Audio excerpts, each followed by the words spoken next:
high for my top 10. Gotta learn from the wise women and men. All my life, like na na na na. For my top 10, top 10, top 10, na na na na. This one's for my top 10. Hey, it's Evan Carmichael, and I make these videos because chances are you are the most ambitious person in your circle, but you know you're capable of more, and you get that push by surrounding yourself with the best. So today, let's learn from one of the best, Robert Kiyosaki, and my take on his top 10 rules of success. Enjoy. Okay, let's kick it off with rule number 1. Stay small. The big question is how much is enough? Because I think the reason Kim and I are successful is we always started small. Mm-hmm. We actually stay small. Kitchen table. And we do keep doing the same thing, but we don't ever try to get big. We got big, but I think we got big by staying small. We did. I mean, our core group is very small. Yeah. And then we license out. So for those of you who think you have to start some mega company or make millions of dollars, that's not really true. Rule number 2, choose your teachers wisely. The lesson is here, you got to choose your teachers wisely. When the market crashed in 2008, guess how much money I borrowed? A lot. $300 million. No way. From private investors, the bank, or how does that work? Because interest rates were dropping and real estate prices were going to the toilet. And when I walk into my banker, this is what Rich Dad Poor Dad about. Rich Dad Poor Dad is about a financial statement. Mm-hmm. Income statement, balance sheet, statement of cash flow. It's a book on accounting. People don't even know it's a book on accounting. So I walked into my bank with my partner and had all this property that was floating to the surface. And I say, I'll take them off your hands. I just give me the money to buy the property. Wow. That's cojones. $300 million. Give me the money and I'll buy your properties for you. That's crazy. So it depends. And this is my whole thing. I'm now $700 million, almost $1 billion in debt. Really? You know why? Because I don't pay any taxes. The more debt I have, the less tax I pay. And the average guy goes, how do you do that? Because you have bad teachers. And so it's this whole thing that you got to choose your teachers wisely. That's why I wrote the book, Fake money, fake teachers, fake assets. I don't touch that garbage that Wall Street puts out. I don't have a 401k. I don't have stocks, bonds, mutual funds, ETFs. Doesn't mean you shouldn't, but I don't need them. Okay? Right. And the other part is, look, for you young guys, the best teachers are not in colleges. The best teachers are on YouTube. The best teachers are on YouTube. Wake up. Rule number 3, make money with your phone. I say to young people, the millennials, you've been screwed.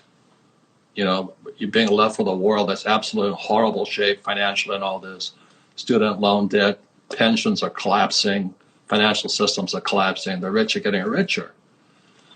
But apparently somebody gave you something to get yourself out of this, and what the millennials have that I didn't have was an iPhone. The iPhone is the single most powerful. I cannot believe how much power that thing has. So it seems to me, I'm not really religious, I'm not political, but I'm saying that God does provide at some level, and God provided the millennials with an iPhone. Holy mackerel. All you have to do is sync your brain to that iPhone. You have more power than you and I ever had when we were their age. Do you know what I mean? The trouble is, if they haven't gone to school and they have a teacher that is incompetent, and we've all had incompetent teachers, their brain and the iPhone are not synced in to making money. Do you know what I mean? And if you can't make money with your iPhone, there's something wrong in your brain, not the iPhone's brain. Rule number 4, be a wartime leader. I went to war twice on the front lines. Yeah. And I changed. What happened? So I joined the Marine Corps. I go to flight school in Pensacola. I learned to fly. I go to Camp Pendleton. I strap on my weapons. I go to advanced weapons in Camp Pendleton. I go to Okinawa, and then they sent me into Vietnam. And I came out of Vietnam about 4 months later, back to restage in Okinawa, and I thought everybody had changed. I looked at the fellow Marines, and I thought they were. And it wasn't that they were. I had been to war. You got tougher. You got stronger. It's different. When somebody's trying to kill you, every single mission, I went down 3 times. No way. Yeah. And I came back stronger and tougher. So I come back to Okinawa. I got like a week off, and they're going to ship me back into Vietnam again. I said, what happened to these guys? And it wasn't that they changed, I changed. So what happens to entrepreneurs who go out and they get their ass handed to them and they survive? If you survive, you see the world differently. And so that's what happened to you when you get injured and all this. Yeah.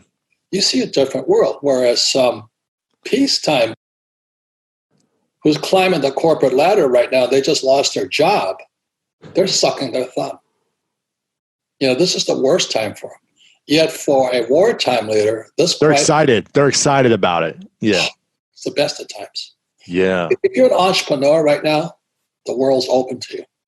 If you're an employee, your world's dead to you. Also, if you want to build more confidence, the science says it can take up to 254 days of consecutive action to successfully build a habit. So I've created a free program for you where every day for 254 days, I will send you an unlisted video to your email, absolutely free, to help you build your confidence. The link to join is in the description below. I don't cheat on my wife. I don't cheat on my customers. I don't cheat people. I don't cut corners. If I can't do something, I'll tell you up front. If I screw up, I'll tell you. Entrepreneur is a mindset first, a skill set, and rules. When you look at business is the same thing. Business is a team sport. Rule number 5, inspect your cultural heritage. Well, the Japanese had a thing called kumiai. Kumiai. Okay. Kumiai was that if you lived in the same neighborhood in Hawaii and you were Japanese, all the Japanese stuck together. And my father, who was 6'4", for Japanese is pretty big, the kumiai would come and talk to our family about the Japanese sticking together. My father threw them out. And these are he says, look, we're Americans. Get that in your head right now. So I had these conflicting cultural values. Sure. So again, for every entrepreneur, first thing you must inspect is what was your cultural heritage. Not that it's right or wrong. What were the values? Rule number 6, learn how to raise money. And I make my usual wise-ass remark, only lazy people use their own money. And that's because I have spent much of my life raising capital. Today you have crowdfunding and all that stuff. But the reason I had to learn to raise money was because I had no money. And so if you read Rich Dad, Poor Dad, in there, my rich dad always said, never say, I can't afford it. And it was my rich dad and many of my teachers subsequent to that. They said, lazy people always say, I can't afford it. I don't have the money. That's why they're poor. They have a poor mindset. So instead of figuring out how to raise money, it's just really easy to be a loser. And I call it losers. It pisses them off. Because we all have the power, if we wanted to not be poor if we learned how to raise money. Rule number 7, adjust your mindset. If you're poor right now, it was called look in the mirror. That's what my dad always said to me. He says, if you're looking in the mirror right now and you see a loser, that's what you are. You can't make money in this economy. You better change your thinking. Hindsight is 20/20, as they say. Yes. If you're looking at, you don't have any money, you don't have a job, your boyfriend or girlfriend has left you, and sitting there goes, well, how did I get here? How did I get here? There was a great book called, Gulag Archipelago by Solzhenitsyn. So he gets thrown in a concentration camp or a gulag in Siberia, and he says, how did I get here? You know how he got there? Because he was a peacetime leader. Didn't fight back. So people are being sold the bill. Go to school, get a job, pay taxes, save money, get out of debt, buy a house. The house is an asset, and invest for the long term in a well-defined portfolio of stocks, bonds, mutual funds, and ETFs. And I do none of that. Rule number 8, have accurate records. My wife and I started with a bookkeeper. Why a bookkeeper? Because the number one thing an entrepreneur must have is accurate records. I've made so many guys show up and they say, where are your records? They want me to fund their company. They don't have any records. They have no numbers. I said, how do I know if you're good or bad? Well, yeah, man, it's a good concept. We're doing a lot We're of going good. to change the world. Yeah. This is like a revolutionary concept.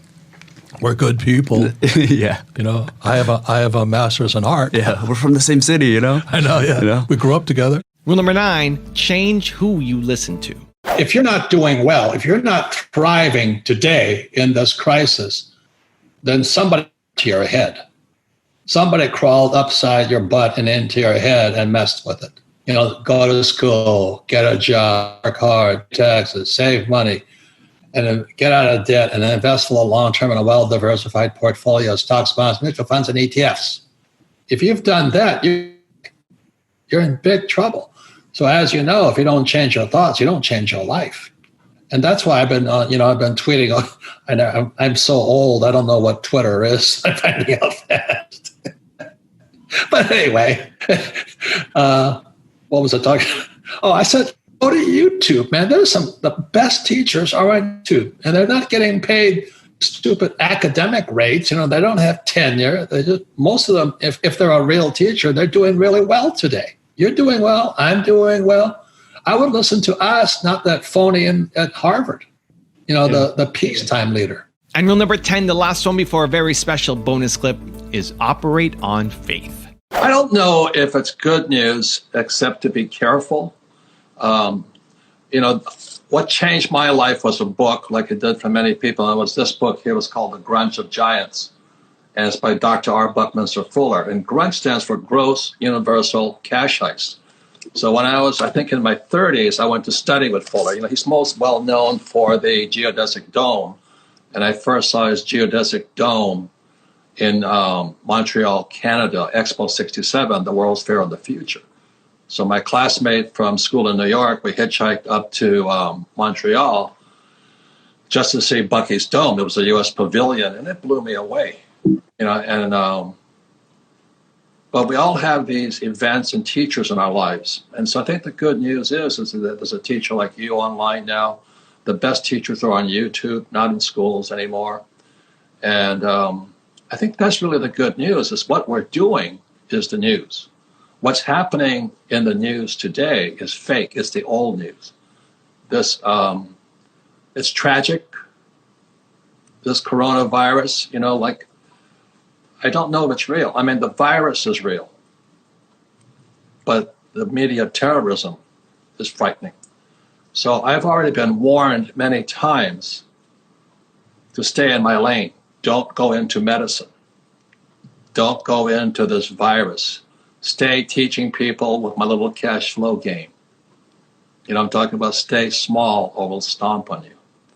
So I just remember back in I first went to the Dome in Montreal at the World's Fair in 67.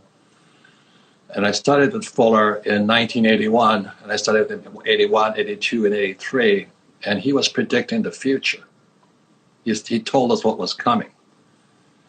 And as I've said many times to many people, it's not what I want to do. I don't do what I love.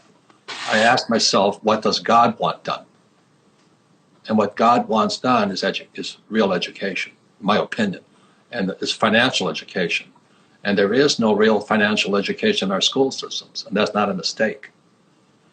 So that was in 81 and 83. I couldn't take it anymore. I read Grunge of Giants, and I understood it because my rich dad kept saying, somebody's messing with us. And every time you say that, you know, you're a tin hat guy, you're an aluminum hat, you're a conspirator, you're a spaceship, you're an alien guy, and I'm just saying, no, I'm an entrepreneur. At the time, I was in rock and roll. You know, my first date with Kim was to the Place, you know, and she was out front having a good time, and I was in back with the attorneys negotiating a contract. So I'm not really a rock and roller, but I'm an entrepreneur. And at that time, I said, what does God want done? Not what I want to do. I love rock and roll. And what God wants done is financial education. That was my opinion. And so that was in 83. So yesterday, you know, and so I said, I don't know if that's what I'm supposed to do, because you'll never know. You'll never know what God wants done. So I operate on faith. Now, I've got a special bonus clip that I think you're going to enjoy. But before that, it's time for the question of the day. I want to know, what was your single biggest takeaway from this video? And what is your plan of action that you're going to execute this week to make some immediate momentum happen? When you just get motivated and watch a video, you have a 35% chance of following through. That's what the science says. But when you write down what time, what day, what place you're actually going to execute, when you create the plan, you have a 91% chance of following through. And I want that for you. And when you commit to people publicly, you increase your chances even more of actually doing it. So I want to know what your single biggest takeaway from this